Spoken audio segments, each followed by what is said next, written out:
부모라면 자식이 아무리 힘들게 해도 참아야 한다고들 합니다. 하지만 정말 그게 정답일까요?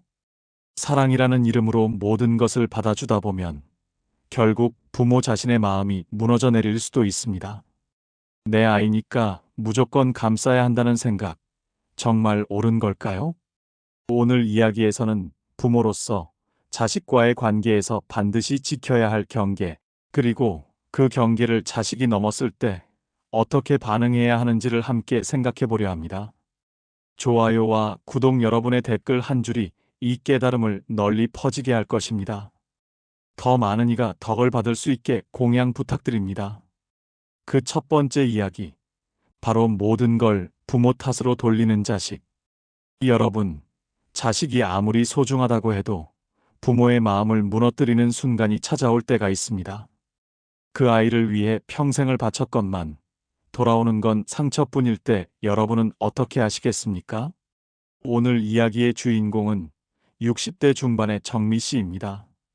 그녀는 두 아들을 홀로 키워내며 오직 자식의 성공만을 바라보고 살아왔습니다. 그러나 어느 날 큰아들이 술에 취한 채 들어와 그녀를 향해 소리쳤습니다. 내가 이렇게 된 건 다 엄마 탓이야. 어릴 때 제대로 못 키웠잖아. 아빠도 없고 엄마는 일하느라 바쁘기만 했지. 그 순간 정미 씨는 말문이 막혔습니다.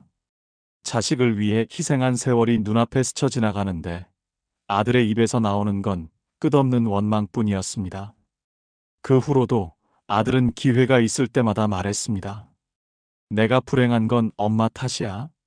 엄마가 날 제대로 돌봐줬다면 이렇게 되지 않았을 거야. 정미 씨의 마음은 날이 갈수록 지쳐갔습니다.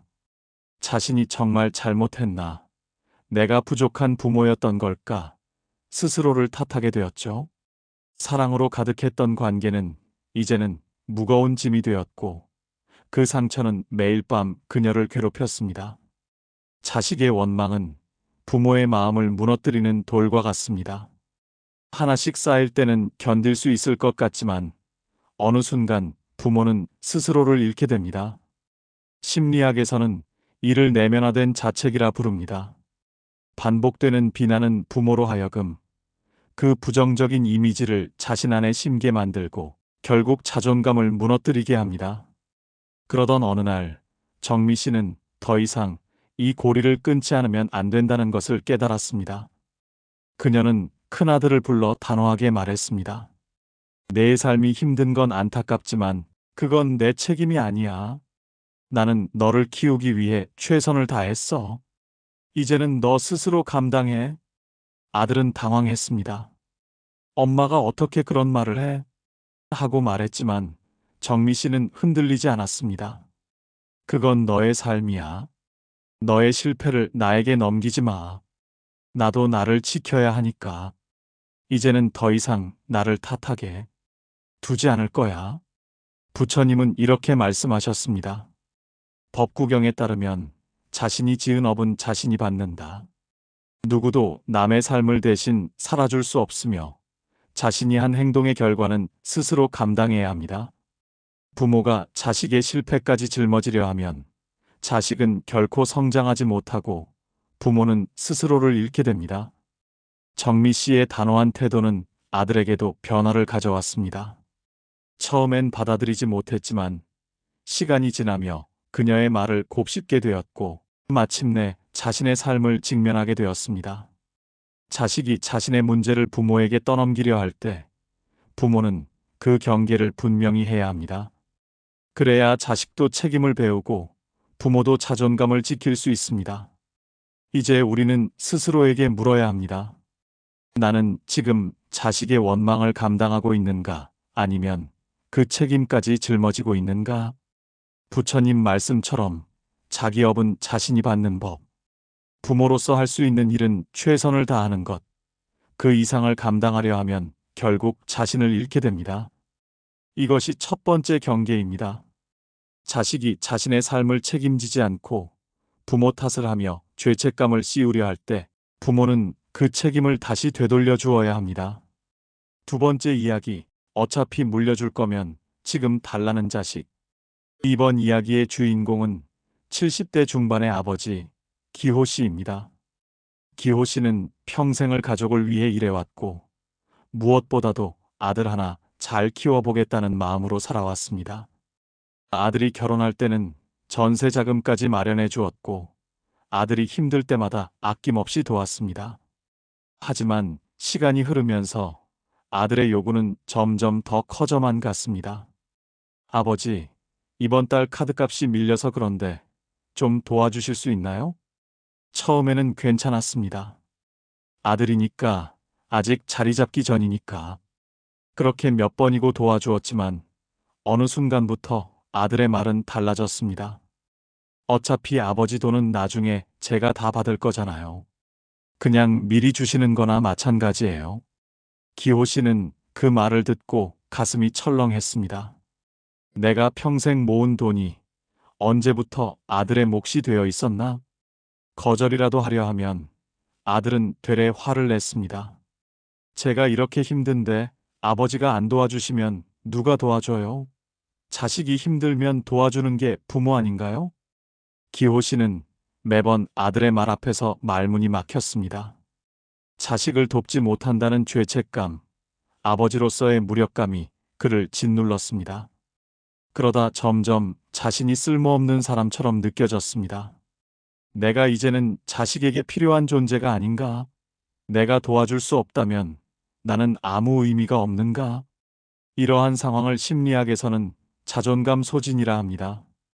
부모가 계속해서 자식에게 희생만 하다 보면 자신이 존재할 수 있는 이유가 오로지 자식을 돕는 데 있다고 믿게 됩니다. 그러나 이것은 매우 위험한 착각입니다. 자기 효능감, 즉 내 삶을 내가 이끌 수 있다는 감각이 무너지면 부모는 자식의 그림자에 갇혀 살아가게 됩니다. 기호 씨도 어느 날 결심하게 됩니다. 더 이상 이 관계를 그대로 둘 수는 없다. 그는 아들에게 말했습니다. 내가 힘든 건 알지만 이젠 내가 계속 도와줄 수는 없다. 내가 할 수 있는 것과 내가 감당해야 할 것은 구분되어야 해. 아들은 당황하며 말했습니다. 아버지 너무하신 거 아니에요? 그동안은 다 도와주시다가. 하지만 이번에는 기호 씨가 흔들리지 않았습니다. 나는 너를 도우려고 애썼고 지금도 널 아낀다. 하지만 너의 인생은 내가 살아야 하고 그 안의 문제는 내가 책임져야 해. 부처님은 법구경에서 이렇게 말씀하셨습니다. 사람은 스스로를 구원해야 하며 남은 그저 도와줄 뿐이다. 부모는 자식의 삶을 대신 살아줄 수 없습니다. 아무리 아껴도 결국 자식은 자신의 길을 스스로 걸어야 합니다. 기호 씨의 단호한 태도는 아들에게도 서서히 영향을 미쳤습니다. 처음에는 불만을 토로하던 아들이었지만 시간이 지나면서 스스로의 생활을 돌아보기 시작했습니다. 그리고 점차 기호 씨에게 의존하지 않고 스스로 해결책을 찾는 모습으로 변해갔습니다. 부모가 자식의 끝없는 요구에 계속 응하면 자식은 독립심을 기르지 못하고 부모는 자존감을 잃게 됩니다. 자식이 힘들다고 해서 무조건 도와주는 것이 사랑은 아닙니다. 진짜 사랑은 자식이 스스로 설 수 있도록 경계를 정해주는 것입니다. 부처님 말씀처럼 남의 삶을 대신 살아줄 수 없고 누구나 자신의 업을 지어가며 그에 따른 결과를 받아야 합니다. 자식이 부모의 희생을 당연히 여기는 순간 그 관계는 균형을 잃습니다. 그러니 자식이 요구하는 경계가 과하다고 느껴질 때 부모는 반드시 그 선을 분명히 그어야 합니다. 부모가 스스로를 지킬 때 자식도 부모를 진심으로 존중할 수 있게 됩니다. 이것이 두 번째 경계입니다. 언젠가 받을 거니까 미리 달라는 말 속에는 부모의 현재를 무시하고 미래의 희망을 강제로 끌어오려는 이기심이 숨어 있습니다. 부모는 자식에게 나눌 수 있지만 그 나눔에는 반드시 자신을 위한 여지가 남아 있어야 합니다. 여러분은 지금 그 경계를 잘 지키고 계신가요? 세 번째 이야기, 묻지 말고 그냥 해라는 자식. 이번 이야기는 60대 중반 어머니 경자 씨의 이야기입니다. 경자 씨는 혼자서 아들을 키워냈습니다. 어린 시절부터 반항적이던 아들 민수는 사춘기를 지나 성인이 되어서도 좀처럼 부드러워지지 않았습니다. 경자 씨는 언제나 아들의 행동을 이해하려고 했습니다. 사춘기라 그런가 보다 성격이 좀 예민한 거지라고 스스로를 위로하며 늘 자식에게 더 다가가려고 애써왔습니다. 하지만 민수의 성격은 시간이 지날수록 더욱 날카로워졌고 마침내 폭력적인 언행으로까지 번지게 되었습니다. 어느 날 민수가 회사에서 법적 문제에 휘말리는 큰 사고를 쳤습니다. 그는 당황한 얼굴로 집에 들어와 다짜고짜 외쳤습니다. 엄마, 나 진짜 큰일 났어. 지금 당장 엄마가 도와줘야 돼. 경자 씨는 놀란 마음을 진정시키며 물었습니다. 무슨 일인데? 어떤 문제야? 하지만 민수는 짜증 섞인 목소리로 되받아쳤습니다. 묻지 말고 그냥 좀 해. 지금 엄마가 이런 걸 따질 때야. 알아서 다 처리해줘. 그날 밤 경자 씨는 아들을 위해 변호사를 알아보고 지인에게 연락하고 법률 상담을 받으며 하루 종일 뛰어다녔습니다.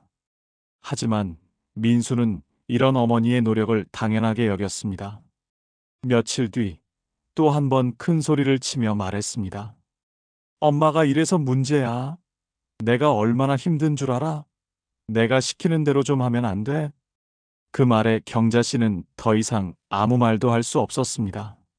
무기력함과 서러움이 한꺼번에 밀려왔기 때문입니다. 시간이 흐를수록 민수는 문제를 일으킬 때마다 어머니를 찾아왔고 알아서 좀 해달라는 말만 반복했습니다.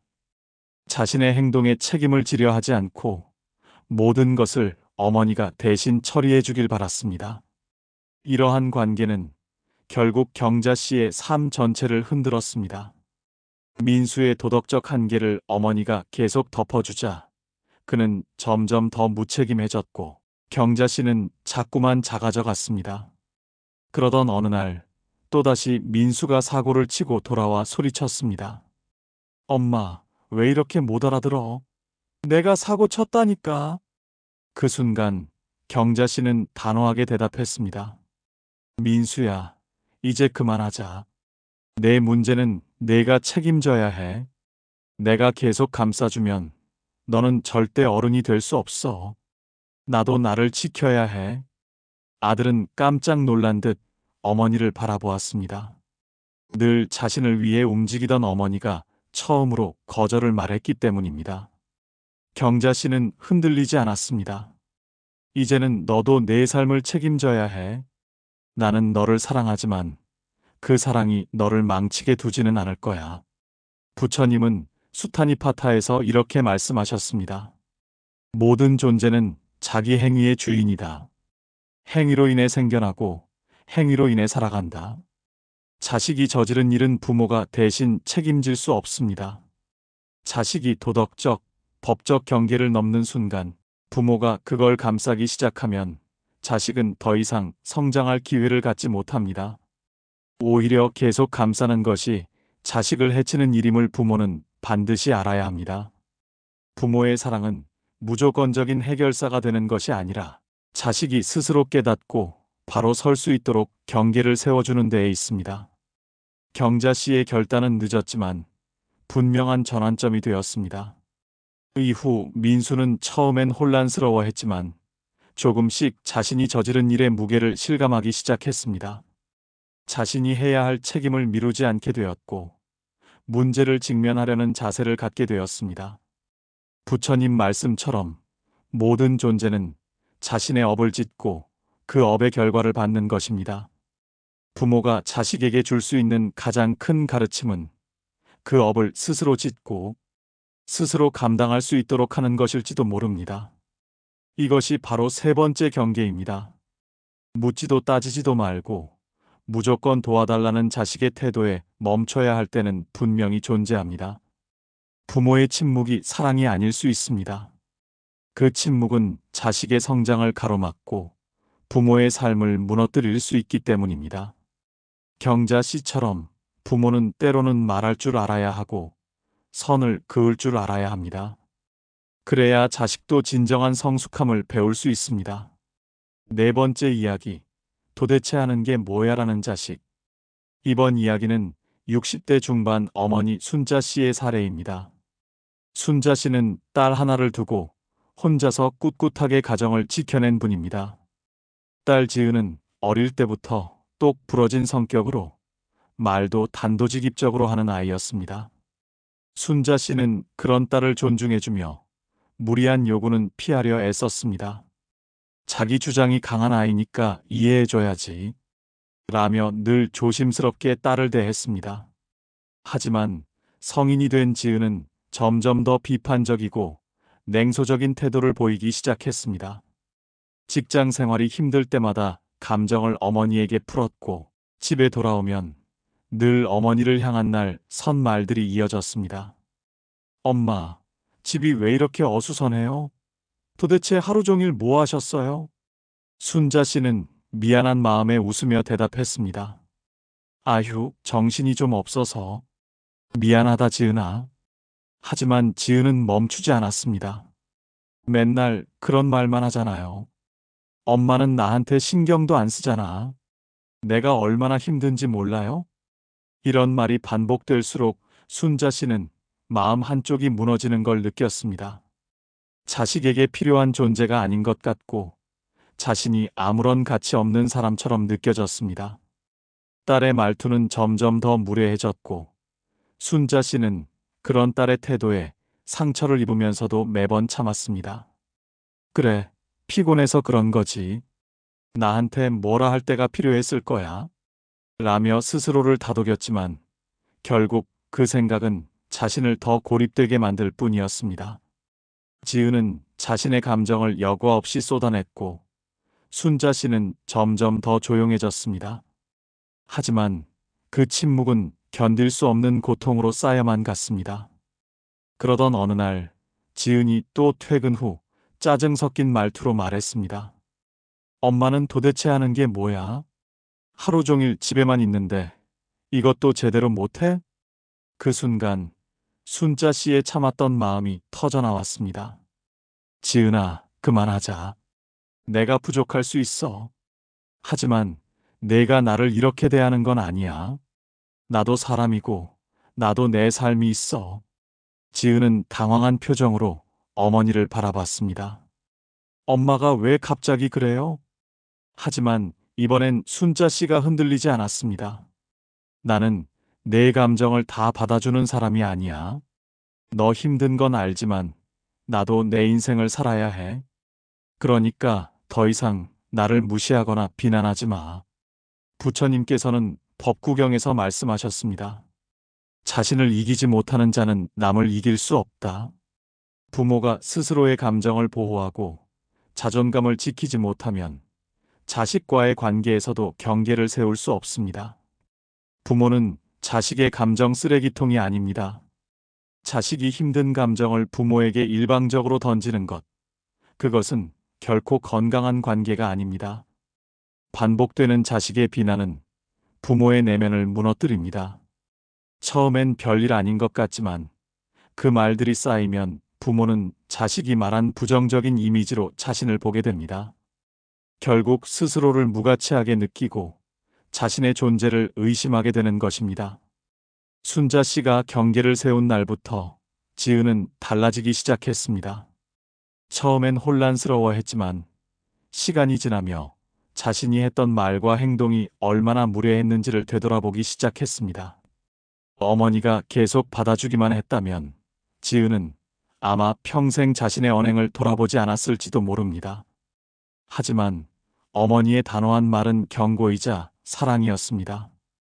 부처님 말씀처럼 자기를 다스릴 수 있는 자만이 남을 존중할 수 있습니다. 부모가 자식을 무조건적으로 받아주는 것이 사랑이 아니라 자신을 존중하고 그로 인해 자식도 존중하도록 이끄는 것이 진짜 사랑입니다. 이것이 바로 네 번째 경계입니다. 자식의 비난을 묵묵히 받아주는 것만이 능사는 아닙니다. 때로는 단호하게 그만하라고 말할 수 있어야 자식도 자신을 돌아보고 변화할 수 있습니다. 부모는 자식의 짐을 대신 짊어지는 존재가 아니라 자식이 스스로 설 수 있도록 옆에서 경계를 지켜주는 사람입니다. 순자 씨처럼 자식을 사랑하되 스스로를 지키는 사랑이야말로 진짜 어른의 사랑입니다. 다섯 번째 이야기. 내가 말하는 대로만 해요라는 자식. 이야기의 주인공은 70대 중반 어머니인 은자 씨입니다. 은자 씨는 남편을 여인 지 10년이 넘었지만 홀로 모든 것을 꿋꿋하게 해내며 자립적으로 살아온 분입니다. 장을 보고 병원 예약을 하고 은행 일도 혼자서 처리하며 누구의 손을 빌리지 않고 살았습니다. 하지만 어느 순간부터 아들 준호는 어머니가 혼자 판단하고 결정하는 것을 불편해하기 시작했습니다.